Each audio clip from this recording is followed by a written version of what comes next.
This is the Miller Lite Cowboys Hour, supported by Albertsons and Omni Hotels and Resorts. Brought to you by Miller Lite, the only beer of the Cowboys. Albertsons and Tom Thumb, the official supermarket and pharmacy of the Dallas Cowboys.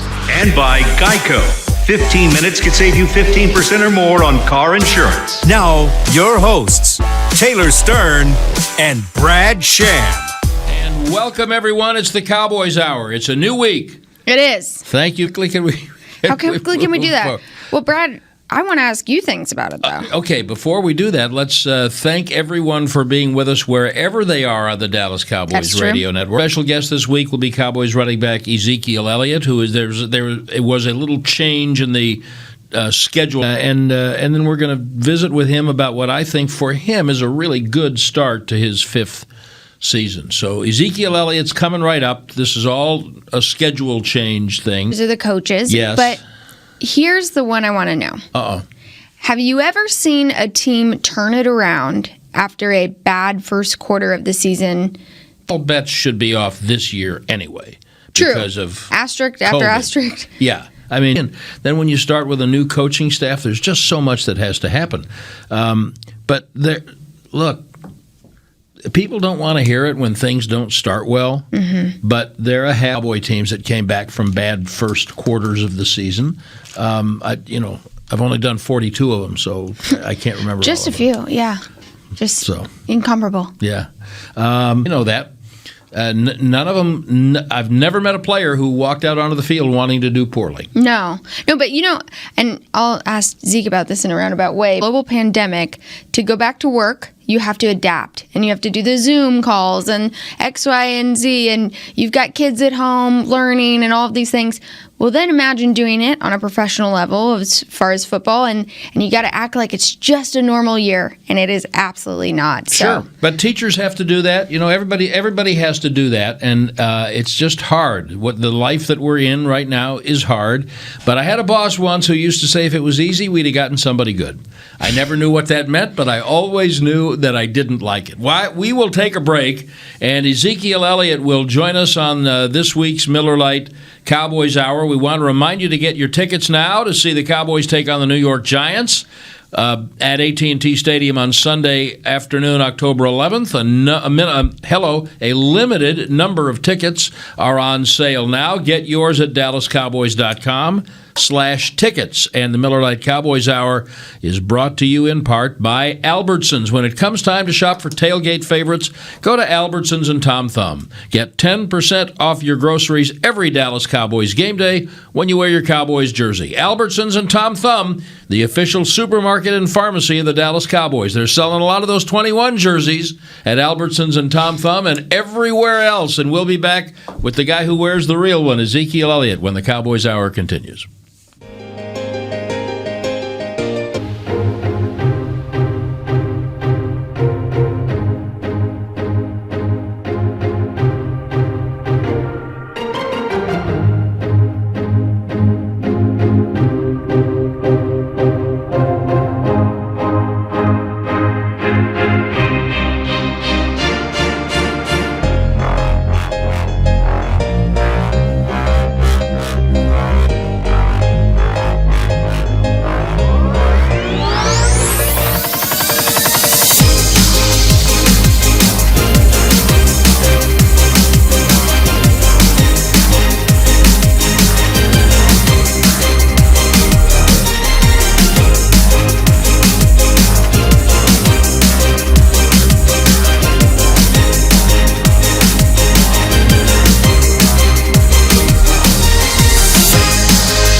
To the Miller Lite Cowboys Hour, supported by Albertsons and Omni Hotels and Resorts. Welcome back, everybody. Brad Sham and Taylor Stern on the Miller Lite Cowboys Hour, and we now welcome our guest, running back Ezekiel Elliott. Thank you for taking some time and visiting with Cowboy fans across the Dallas Cowboys radio network today. Appreciate you, Zeke. Oh, man, thanks for having me. It's always a good time. My one time a year I get to come join you guys' show, so let's have some fun. We were talking during the break, and look, we've been doing this show a while, and every game is not a win, and sometimes it's just hard to get through the workday for fans, let alone for players after a tough game. So So I thanked Zeke for doing this because I said, I know this is what you most wanted to do right now after yesterday's game was appear virtually even in public and talk about anything related to football. But you have been doing this long enough now that you are qualified to say what works for you to put it away. How have you learned to take a game you didn't like and put it away? It's hard. It's really hard. You really you really don't get a chance to put it away until you play that game the next week and get to redeem yourself. So I mean, it's kind of something you gotta struggle with all week, and but somehow you gotta kind of try to put it behind and get ready for next week. Do you find yourself consciously thinking like on Wednesday you're off tomorrow? So when you come back in on Wednesday and you're going through your walkthrough, are you trying to tell yourself, it's the Giants now, it's not Cleveland anymore, or do the rhythms come a little more naturally after all this time? It comes more naturally. Normally we come in a day like today. We had a work day. We came in, we cleaned up the film, and so now we're on to the Giants. Tomorrow I'll start studying them, and I mean it's tough though. It's tough, not to play well the week before, and then kind of you got to wait a whole nother week until you get your next shot. What's the toughest part, Zeke? Obviously, I've never played football, so I don't understand exactly. I know the emotions of it, but what's running through your mind? Is it like one play, or is it just the general team loss, or how do you describe that? I wouldn't say it's one play. I'd probably just say like it's the general team loss. For sure, and then physically just feeling like crap and then not really having anything to show for it. That is true, because when you get the win, it's a great deodorant, as Brand Broaddus always says. You're going to hurt anyway, right? Yeah. So that's why receivers always say, and this is a part of the game into which Zeke has been very much incorporated, they're going to hit you. You may as well catch the ball. Yeah. You may as well get the yards. There's an interesting phenomenon, though, about the way in the Atlanta game and this one, to get that far behind and to still keep coming back. That's not even supposed to happen. I was just looking at some of the tape, and I forgot because it just happens in the moment. It was 41-14 in the fourth quarter, and you made it a 3-point game. How do you even do that? I would say one, it starts with our leader. It starts with Dak. He makes it easy on us. If you ask him, he's never out of the game, and it forces you. You know what I mean, to play that way also. And it gives. And you see all the firepower we have. The fact that we could even come back from such a deficit just shows, the potential of this team. But I mean, we're right in the thick of it right now. We gotta find out real soon how to turn this thing around. Yeah, firepower. I mean, I was trying to think, like, did Zeke score yesterday? Because he scored so many times in the first 3 games, but then you have so many guys, Tony Pollard, and what do you think of these offensive weapons? Is it fun? It's definitely fun. It's fun to see what we can do when we start getting rolling, and then just how we can spread the ball around, and it's all it takes is a couple guys to have a good day. You just saw in Seattle, Said had his come out day and went out there and had a couple touchdowns and over 100 yards receiving. But this offense is just, we have so many weapons.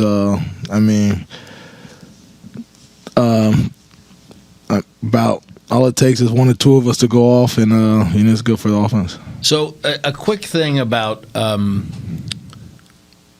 on to the football, and I'm not talking about a specific play, because I think one thing that we know about you, there are a few things as a football player we absolutely know about you, and one of them is you're not a fumbler. Now, you'll lose a fumble maybe twice a year, so by the way, you're done now for the year. You've lost your 2. But that happens to everybody, but that doesn't make you a fumbler. We all know what a fumbler looks like, and it doesn't look like you. Same thing with Dak. He is not an interception machine. Interceptions are going to happen. There's an old coaching technique or a difference in them, and I want you to talk a little bit about how you have been brought up and coached from the time you started playing the sport between positive and negative. I heard a very successful coach many years ago say that he never, for instance, told his receivers and backs he never said don't fumble, because that puts a negative thought in your head. He said hold on to the ball. which is a positive image. How were you coached on that from the beginning, and how, if at all, has that changed as you've gotten to the top of the business? I don't know if my coaches always had that same mindset.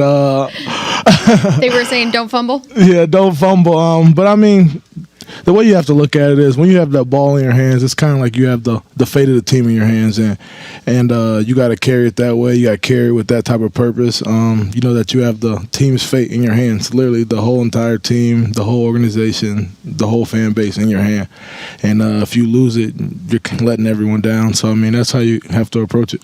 Now, you and Dak are clearly the leaders of the offense, if not the team, and you're the energy sources. There's other leaders, but everybody knows the energy flows through you two guys. Yeah, 2-1-4, exactly right. So when you both have a couple of games like that, do you ever, when you're off by yourselves, say, what are we doing? How do we play at our very best? Because if we do, then there's a better chance everybody else will. I think we understand that, and I think that's why I would say for me it hurts even more, just because I know that I feel like if without that fumble, you know what I mean, I might have felt a little bit better, but I feel like I didn't have my best performance, and that I take that personally. So I mean, we just gotta find a way to get these guys going, and we gotta go win some ball games. Yep, that's true. That cures a lot of stuff. I would like to talk about your maturity. I want to say evolution, but I don't think that's the right word. First on the field, because I think that having had the privilege of calling every snap of your career, what I'm seeing is the best start to a season I think you've ever had. I mean, your rookie year, you had to figure out the speed of the game the first 2 weeks. You had the suspension thing that was over everybody's head the second year, the camp thing last year. What I'm seeing from you is receiving, blocking, a quick start, running from the season. I'm talking about a quick start. You look to me like you're off to your best start. Do you feel that way? I think I can kind of agree with you, but the fumbles, man, it fogs it all up and it makes it tough. It's hard for me to say to myself that, you're having a good year when I've turned the ball over. I've fumbled it 3 times and lost it twice. At key points in key games. And it's hard for me to say, oh, you've played well on the 130 other snaps, but these 2, you weren't good. And I think, what makes you great is, being able to just be consistent and got to eliminate those.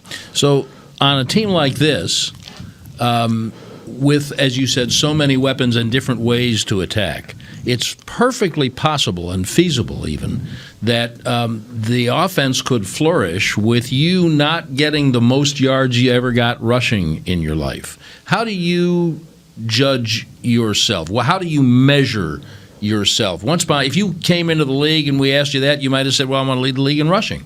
And you still do, but there are other ways for you to be the best Ezekiel Elliott without necessarily leading the league in rushing. Has that changed for you? How do you evaluate yourself? The way I evaluate myself is just in film. I look and see, we grade each play, is it a plus or a minus?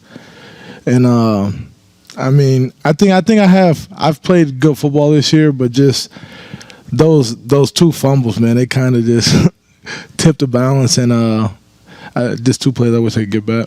Do they still have those footballs? I remember at training camp a couple of years ago, and you guys had those footballs that made the noise when you'd hit them or something like that to help you. Do you remember those, Brad? No? No, do you know what I'm talking about, Zeke? Yeah, it was a ball. It was a newer ball. It might have been my rookie year, actually.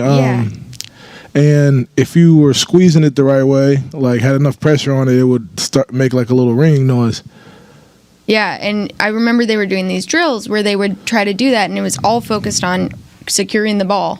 I wondered if you guys still practice with those. We don't. No? Well, How? By the way, you've had a couple of different running backs coaches, obviously, and they're both terrific coaches. How does Skip Pete differ from Gary Brown? And B, how does a guy like Skip come in? Now, he's had a lot of great backs, but you're already you when he first gets you. How does he communicate with you and change what he is to make sure that he's communicating with you the best way for you? Well, I would say Coach Skip and Coach GB. I wouldn't say there's really many differences. And that was pretty. And I think this is maybe his 25th year in the league, and he's coached a bunch of really good running backs. Matt Forte. He just left the Rams. He was there with Gurley, and I think we're kind of learning that we had to learn this new system together, learn the new verbiage. It's really not too new for me, but there's new verbiage and stuff, so so we had to learn that together kind of through OTAs virtually. And then I would say his job is just kind of this, to make sure I kind of stay on my fundamentals, to prepare me for the game, help me with schematics, help me with the game plan, and just kind of making sure that I get all the information. Yeah, that's true. And it's crazy to me when Brad said 5th year. It went by really fast. Does it feel as fast as it does for me? Yeah, it did go by really fast. I'm sitting right here in the Star right now, and I see all this construction. The Star looked totally different. There was none of these buildings here, and every time I just kind of think back to when we first got here, and they're building the Dr. Pepper headquarters right here on the other side of the practice field, and you got all the restaurants and stuff built across the street, and none of that stuff was here. The Omni wasn't here. None of this stuff was here when we first got here. So but it did go by really fast. I know he says we because I picked him up at the airport. Yeah, is that right? I did. I was right in the bus, and it was the day that Drake's album came out, and I was like, "Hey, do you want to listen to us?" And he was so quiet. And granted, he had been up like all night, obviously celebrating the pick, and I'm sure I overwhelmed you a little bit, but it was pretty funny. Do you remember that car ride? Barely. Yeah. It was a long time ago. Yes. It's crazy to me the way personnel turns over in this league, and we know that there's about a 25% turnover on every team every year, and your team, I believe, has turned over 62% from 2 years ago. So I have Excel spreadsheets for the spotting charts that I do when I do these games. And the last time we played Cleveland, which was your rookie year, which was not very long ago. Which was a dope game. There were 0 players on the Cleveland Browns on the field yesterday, 0, who played in that game. Really? And their starting center that day was Cam Irving. That's right. He was their number 1 draft choice about 2 years before that, and he was a center. And he was playing for. It's crazy the way things turn over. Does that even when you're playing and it's happening around you and guys are coming and going? Are you even aware of all that? Yeah, you're definitely aware of it because these are your friends, these are your teammates. They become brothers, over time, and that's definitely a tough part about this league is just there's so much turnover, and you get close to guys, and then next thing you know, they're moving to a new city, new team, and that's a little tough, but it's definitely crazy. I want to talk about a word that Coach McCarthy used yesterday, and I believe he used it in the locker room with you guys, and that's confidence. Now, offensively, and you used it too yesterday. You said you weren't starting games with confidence, although you're getting plenty of it when you're roaring back like that. And it looked to me, obviously, the defense was having a tough day, and you could see that they weren't playing with a lot of confidence. That's a funny thing in professional sports because you're all at the very top of the profession. There's not a bad player out there, or you wouldn't be in the NFL.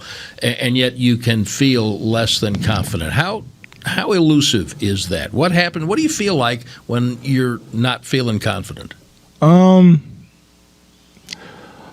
What do you mean? Say it again. I'm sorry. You talked about confidence. You said you're not starting games with confidence. I think it's clear that the defense is not playing with a lot of confidence right now because performance gives you confidence. How can you tell if you're not playing with confidence? Just kind of not being ourselves. You see when we get rolling during the game on offense, it's like we're almost unstoppable. But we're just trying to figure out why we can't do that on the first drive, and why can't we take it down there and do that for 4 quarters. And we got to figure that out, and we got to get to a point where we're coming out hot. Yeah, I'm curious because I just barely see things on the Cowboys social. But what do your mentions look like after a game yesterday? Please tell me you don't look at your mentions. Please don't look at them. But, how do you escape them almost? You just can't look. I mean, if you look at them, you're going to be really sad. You're going to be in a bad place if you go there. I'll tell you that right now. Yeah, I believe it. Because I mean, unless you want to go to a bad place, then you can go look at them. But, I mean, you just got to kind of block out the noise. I know everyone says that, and it's really hard, but I mean, has she always been active, or was that after you got to Ohio State, or after you came here? I don't know when she started getting active on social media. It might have been maybe while that was a thing. That's way back in the day. I know. That's what I'm saying. Like it's just the evolution. Right. So back in the day, she was on MySpace, then went to Facebook, and she's still on Facebook, but now. She's Twitter queen, or I mean, she kind of likes Twitter.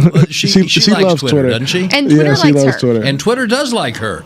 And so what made me think of that was when Taylor was talking about looking at the mentions, because I'll bet your mother reads the mentions on your feed. Yeah, I mean, I know she does, but yeah. We try to stay out of that. Do you ever tell her, Mom, don't read the mentions? Yeah, I do all the time actually. And she doesn't listen, does she? I mean, she's a grown woman. She's the mom, and I'm the son, so I can. Look at this maturity. Who is this man we're talking to? Well, he's a 5-year NFL veteran. He's a vet. I can't believe it. This is so funny. I know. Well, the mentions, it's like you can't even escape it because somebody that you follow and love, they could just be saying something and it might sting to read the truth sometimes. Yeah, I've muted people who were responding to somebody who I follow, and I didn't want to see it. So if that person has anything to say, I don't want to see it anymore. All right, we're going to take a break. Delighted to have Ezekiel Elliott with us on the Cowboys Hour this evening, and it's amazing how much one win can turn things around, right? You win one game, and suddenly everything feels better and much more optimistic. That may be coming on Sunday. But we will be right back on the Cowboys Hour. Yes, and we are brought to you in part by Lou Casey, the official bootmaker of the Dallas Cowboys cheerleader, and, of course, Papa John's. Order Papa John's Cowboys Family Special, a large specialty pizza and a large 2-topping pizza for just $24 at papajohns.com. Official pizza of your Dallas Cowboys. Limited time offer, prices, participation, delivery area, and charges may vary. And we'll be back on the Cowboys Hour.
to the Miller Lite Cowboys Hour, supported by Albertsons and Omni Hotels and Resorts.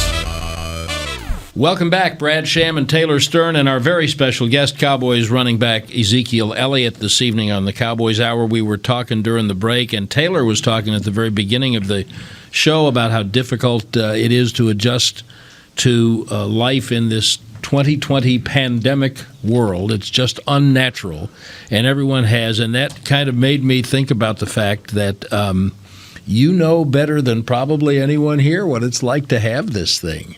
You dealt with it before before a lot of people were taking it seriously. I guess that got your attention, though, huh? Yeah. I mean, for sure. Just getting COVID. I mean, Luckily, I didn't get any symptoms or anything, but it just shows you like how careful you have to be. You gotta be safe. And it's scary because it affects everyone so differently. You can have it and not even know. You can pass that to someone and you won't even know you have it, but it can affect them a totally different way, and they can really struggle with it. And I think that's just the scariest part.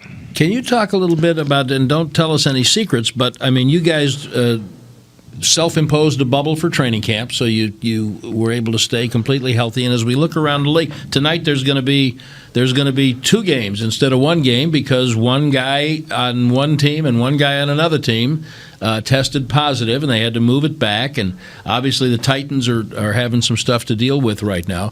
You guys have been really good. I know they've set up protocols for you, but that doesn't mean everybody has to follow them. What's been the key to everybody kind of toeing the line on your team? I think just the biggest thing is you can't be selfish. You got to think about the team. One, we need everyone to play. So, I mean, if you get COVID, you're out with 3 weeks minimum. 2, it's really not about you. It's not even about the people who are directly here at this facility. But, I mean, there's men on this team who just had newborn babies. There's men with pregnant wives. There's people who live with their mothers who may be elderly. You have to think about the grand scheme of things. You got to think like, okay, if I behave recklessly, okay, I might get COVID. And you can't think, oh, I might get COVID and I'll be fine. I'm young and I'm healthy. But you got to think about everyone else. You got to think about everyone else's families. And I mean, that's what's really important. And, Zeke, I really commend you for that, but there are a lot of people, I'm not talking about football players now, I'm not even talking about athletes, but there are a lot of people around the country of all ages who either don't believe that or don't think that way. And I'm curious how you have gotten 60 players to understand that so well, young men in the absolute physical primes of your life. How did you get so many guys to understand that at the same time and all buy in? Well, one, I mean, it's our job. I mean, we gotta make our paychecks, and if we can't finish the season, how are we gonna make our money? You know what I mean? So that's one thing, and then 2, we're a family. We don't want to put each other at risk. We don't want to put each other's families at risk. Yeah, absolutely. And, one cool thing that Zeke did was he immediately jumped in and gave back to the Dallas community. I know you had the first round of everything you've been doing in the community.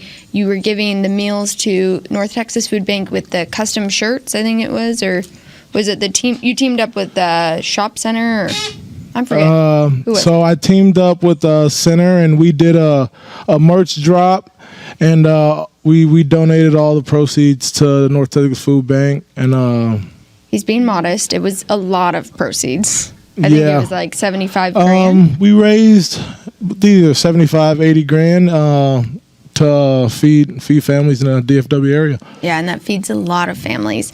And then, it was like after one thing after another, Zeke was just out there helping them all. He went to South Oak Cliff High School, and you talked to their football team. Is that correct? I know it was kind of more of a private thing. Yeah, it was more of a private thing. And, we just kind of, I went there. I did a lot of clean out of my closet and stuff, and I got a Nike deal, and I get a bunch of shoes, a bunch of free shoes and stuff, and I had to do some spring cleaning, and I decided I asked my girlfriend Hallie, I asked her like where does he think would be a good place for me to in the Dallas area to take and donate these clothes.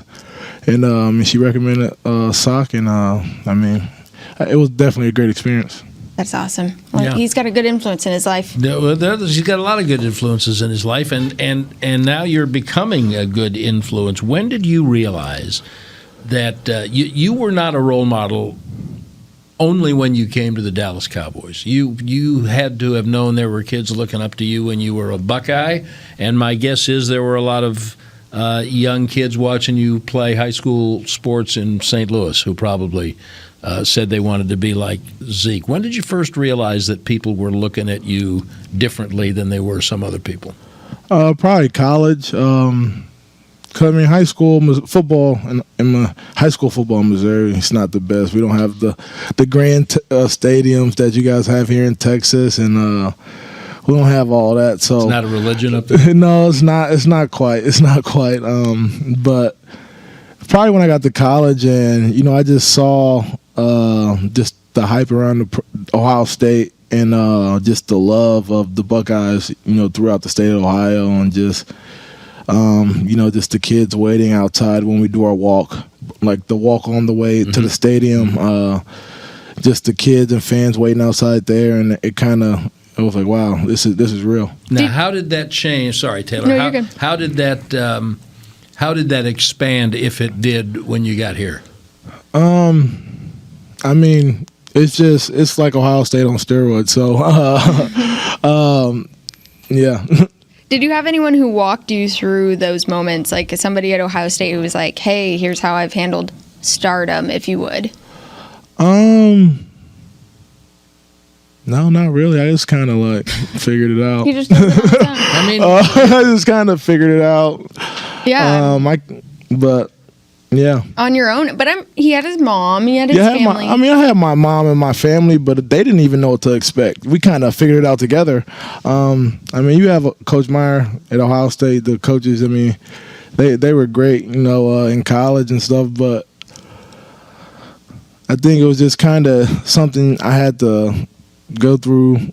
Me and my family go through together. Do you think of a moment and you're like, this was the moment that I realized I'm famous? Or do you not think like that? I can't say there's a specific moment where I was like, oh, wow. I remember one moment when I thought Zeke is really famous. And obviously we had already had the whole 2016 season. And then he was an obvious, all-pro, Pro Bowler that year. And we go down to Orlando. And we're in Orlando, and there's a lot of really good guys on this Pro Bowl team. It's the Pro Bowl. And there was the loudest chant for Zeke I've ever heard. It seemed louder than some of the training camp chants we see. And, you look around and it's like, well, there's a really good guy and there's a really good guy, but everyone just wants to see Zeke. And that's when I realized he's kind of a big deal. Yeah. Kind of. And that comes with the. By the way, I have gotten over my disappointment of both of Zeke's parents were varsity athletes at my alma mater, and I've gotten over my disappointment at Zeke having gone on to Ohio State. I'm going to say it probably prepared you better for this than having gone to Missouri would have. So. I'm almost over that now. But there's an aspect of your game on the field that I love talking about because I just think you're exceptional at it, and that is the blocking part. And you've talked about it some this year, but I don't know if fans realize when we, as part of my job, you go back and look at the tape again, not with the same eyes you guys do, but you spent most of the evening in L.A. Blocking Aaron Donald. I don't know if you signed on for that, but whatever plays Dak was able to make, about half of them were because of you picking them up. And I've seen you make plays this year. You've always been good at it, but you are now spilling guys. You're turning them head over heels. You're crossing the pocket. I think that's got to be really tough to cross the quarterback's face to pick up the blitzer who you see on the other side of the formation. And maybe someone has not heard you talk about the coaches you had in college who instilled in you that if you think you want to be a running back, you better be able to do that. But I'd love to have you do that. since college, in college it was, look, if you don't protect the quarterback, you can't play. I mean, you can't go out there and we can't put you on the field because you can get the quarterback hurt. But I think another thing for me though is just when I got to college, I was 17. I was little. I honestly never had been in a situation where like I was on the field with guys that were better than me or just more physically gifted than me. I mean, I wasn't 18 yet. So honestly, blocking for me was just like, okay, I might not be as big, as fast, or as strong as that guy, but blocking is something that takes no skill. It's all effort. It's all heart. And I think it's important because I think when other guys see me out there blocking and when other guys see me out there giving my all, when I'm not necessarily the one getting the ball or something, I think that means a lot. I do too, and I'm going to run over this segment just for a second because I want you to do a little 2-minute clinic. What is the key coaching point for seeing the guy on the other side of the formation, and you've got to cross the pocket to be able to pick that guy up and not get in the quarterback's way or line of vision? How do you do that? In our protections, there's a couple different protections. We normally ID a guy that the line's going to, and then that's how I know who I have off of that. And I just gotta. The quarterback drops back, so it gives me a little room to kind of scoot in front of him, and I kind of have an idea where Dak's setting up in the pocket, probably like around if it's gun, probably like around 7 or 8 yards, right behind the center. And so I just gotta go over there and get a good angle so he can't get to him. And that's part of the reason you spend the time in the meetings with the quarterback and the offensive lineman during a week, right? Yeah, just to kind of find out the tendencies, to find out what the team's blitzes are. Because, you don't scout every look that you see on Sunday, but some of those blitzes we try to get in, we take them from the film and we practice them in practice. But you just gotta know where the IDs are. You gotta know who you have in protection, and then just gotta want to go do it. One more break, and then we're back with more with Cowboys All-Pro running back Ezekiel Elliott on the Cowboys Hour. Yeah, I thought you were going to say hurdling instead of blocking, but blocking's better, I guess. All right, yes, and we are brought to you by Omni. This year, do more than just stay a part of the game. Stay a part of the Cowboys. Kick off football season at Omni Frisco Hotel, the official hotel of the Dallas Cowboys, and enjoy all of the dining and entertainment options that Zeke was just telling us about that the Star has to offer. Back with Ezekiel Elliott on the Cowboys Hour after this.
The Miller Lite Cowboys Hour, supported by Albertsons and Omni Hotels and Resorts. Welcome back, Brad Sham and Taylor Stern, and our very special guest, Cowboys running back Ezekiel Elliott. We mentioned at the very beginning how grateful we are for Zeke giving us part of his evening, and it's going into the day off. And I always wonder, especially once you've played like a quarter of the season, now that you have, do you ever feel like you have a day off? Do you ever really just get away from it? Can you turn it off mentally and give yourself a break? Yeah, I think I can. I mean, tomorrow I'll probably watch a little bit of film. But you know, I mean, that's just like an hour out of my day. Just kind of looking at some general stuff on the Giants. But I mean, other than that hour, I'll be relaxing all day tomorrow. Playing video games? It could be some Call of Duty tomorrow. He's a Call of Duty champ now. You know, I wouldn't call myself a champ. Yet. You could be. Yet. I mean, would you ever consider going down that realm professionally? It's a big thing. I don't think I'm good enough. He plays a lot. I don't wanna disrespect those guys. I don't think I'm good enough. No, I mean, I don't know. I don't think Hallie would be very happy with me if I decided I wanted to be a pro Call of Duty player. Another sign of your maturity, Who is this young guy? man. It's another sign of your growth and maturity. Do you understand? Because I don't. I'm going to tell you my bias going into the question. Do you understand the concept of people in a non-pandemic world buying tickets to watch people play video games? No. Thank you so very much. Because I mean, I know esports is a big deal. I understand that. I get it. Okay, but here, let me just. I can see maybe at home. Yeah. Right. Yeah. Devil's advocate. Sure. A couple of years ago, Post Malone, who's a big Cowboys fan, and you know his dad was around here. Right. He came and he played Zeke Call of Duty, right? I think it was. Yeah, we played some Call of Duty. They played some Call of Duty. I don't know anything about video games or anything like that, but to watch those two interact in that situation was really cool. I don't know how much I would pay for that. Well, that's because one guy, I love Zeke, because love one Posty. guy is Post Malone and one guy is Ezekiel Elliott. Okay, now if you're talking about let's buy a ticket and go sit in an arena with 10,000 people and watch two guys we don't know play video games. People would watch you do radio for a game. There's many people who do a lot of weird things. There was nobody who would pay for that. I They get swear. it for free. I mean, it's completely different. I think there would be people to do that. But what else do you do on a day off? If that's okay, maybe some video games. What else? I mean, honestly, I really started playing a lot of video games during quarantine after I watched all the movies on Apple TV. All of them. Every single one. All of them and all the TV shows. But, I mean, I'm either going to play video games. I might sit by the pool if it's nice enough. I got my pool heater on. Yeah.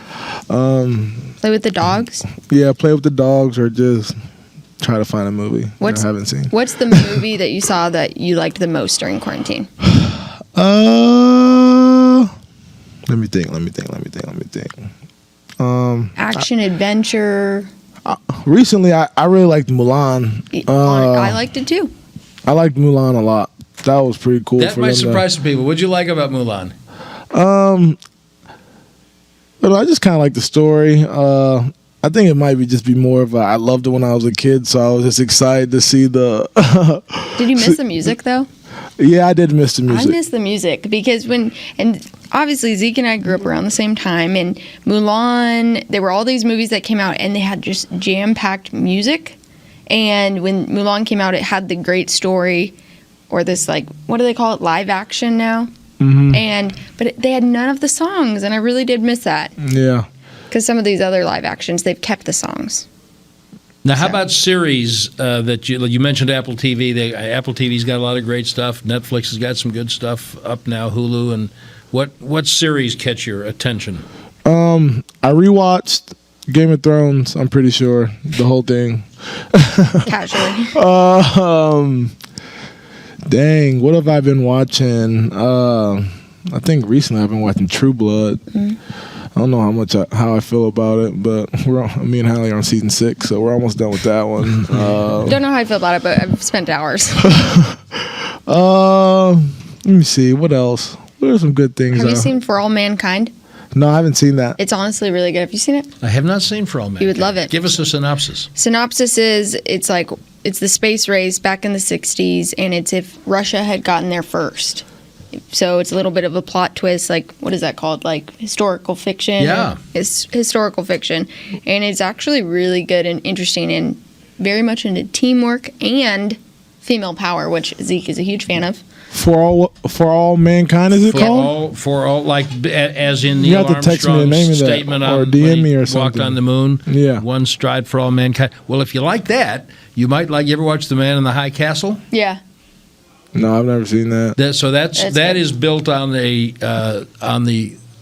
fictional theory that the United States did not win World War II. Huh. And in this series, which is based, this is based on a book by the late great science fiction writer Philip K. Dick, whose theory was for this book and series. America's divided in two, and the eastern half belongs to the Germans, and the western half belongs to the Hirohito Japanese. And then there's the insurgents, the Americans who want to overthrow the people who have taken over this land. Interesting, huh? Oh, well, I need to be taking notes. I need you guys to have to Man in the High Castle, Zeke. We'll get you the word. Yeah, all right, cool. Okay, so I was looking at the schedule today, and the bye is week 10. That's a little later than it's been some years. Do you care, or is it always right on time whenever it happens? I think it's normally right around the middle, huh? It has been. The last couple of years, it has been right near exactly mid-season. So, I mean, I don't know. I really don't pay attention to that stuff that much. Just kind of take it one day at a time, to be honest. That's the best attitude for it, right? Yeah, around the middle. But when we asked Joe Looney that, he said that he liked it to be around week 10 because he just wanted to keep the momentum going. No, for sure. I mean, I think it would be good to get some momentum going, and I mean, honestly, to me, it doesn't matter. I'm ready to ball. I'm ready to hoop. Yeah, I can tell. Now, one thing you have had to deal with is a little more uncertainty in the five guys in front of you than has been the case for most of the first 4 years of your career. Those guys are all fighting, and they're all doing the very best they can. Do you notice when they're – I mean, obviously you notice if Tyron's there or if Zach is there, you can see some of the things – they're doing, but do you, like when the tackle changes out or Joe got hurt and Tyler went in at center, do you even notice that?